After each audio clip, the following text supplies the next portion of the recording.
శాసనసభ పక్ష సమావేశానికి విచ్చేసినటువంటి పెద్దలు గౌరవనీయులు తెలుగుదేశం పార్టీ జాతీయ అధ్యక్షులు శ్రీ నారా చంద్రబాబు నాయుడు గారికి, జనసేన పార్టీ అధ్యక్షులు గౌరవనీయులు శ్రీ పవన్ కళ్యాణ్ గారికి, బీజేపీ రాష్ట్ర శాఖ అధ్యక్షురాలు శ్రీమతి పురంధేశ్వరి మేడం గారికి, ఈ సమావేశంలో పాల్గొన్నటువంటి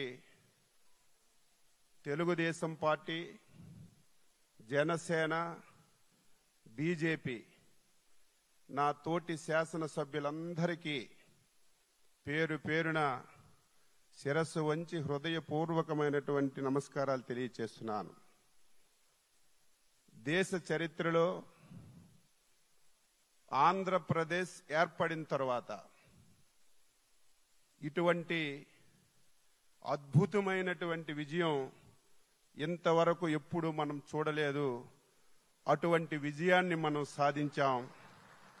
ఆ విజయానికి కారకులైనటువంటి అధ్యక్షులు చంద్రబాబు నాయుడు గారికి, ప్రధానమంత్రి మోడీ గారికి, పవన్ కళ్యాణ్ గారికి, పురంధేశ్వరి మేడం గారికి మరొకసారి హృదయపూర్వకంగా శిరస్సు వంచి నమస్కారాలు తెలియజేస్తున్నాను. అద్భుతమైన విజయం సాధించామని ఆనందం మనకున్నా సరే, మనందరిపైన గురుతరమైనటువంటి బాధ్యత కూడా ఉంది అని మనందరం కూడా ఒక్కసారి గుర్తుపెట్టుకోవాలని చెప్పి సందర్భంగా తెలియజేస్తున్నాను.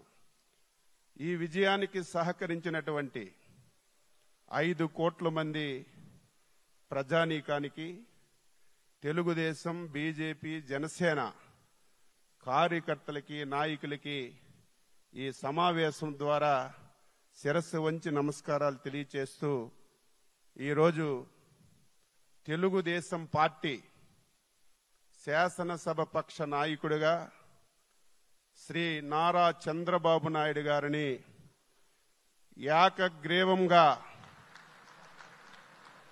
ఎన్నుకున్నట్లు ప్రకటిస్తున్నాను. మీరందరూ కూడా మీ యొక్క హర్ష ఆమోదాన్ని తెలియజేసి తెలుగుదేశం శాసనసభ్యులందరూ నిల్చొని ఒకసారి మీరు దీన్ని ఆమోదించవలసిందిగా మీ అందరికీ సందర్భంగా కోరుతున్నాను.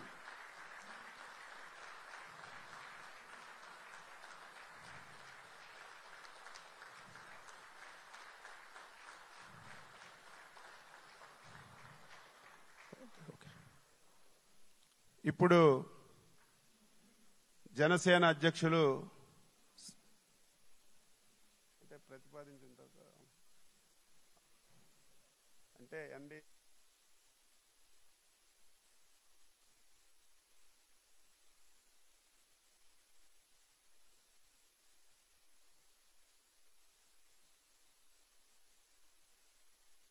జనసేన అధ్యక్షులు శ్రీ పవన్ కళ్యాణ్ గారిని వేదికపైకి వచ్చి మాట్లాడవలసిందిగా కోరుతున్నాను.